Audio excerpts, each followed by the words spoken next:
Yes, sir. Hindi mo Upon my order. Hindi mo pinapatok. Yes, sir. Upon my order, sir. Ang sabi ko, ang abogado ko, ang anak ko na babae.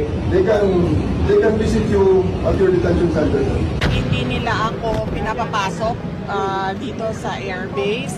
Nakiusap ako kung pwedeng makausap ko personal si former President Rodrigo Duterte para mabigyan ko siya ng instructions, and then makabigay din siya ng instructions sa si General Marbil daw ang in charge ng buong Villamor Military Air Base na yun. Saan ka ba naman nakahanap ng military air base na Chief PNP ang in charge, at siya ang nagsasabi kung sino ang pwedeng pumasok at hindi pumasok.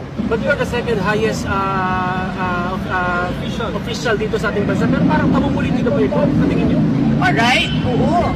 Very much pamumulitika ito. Kahit ang ibang bansa nagsalita na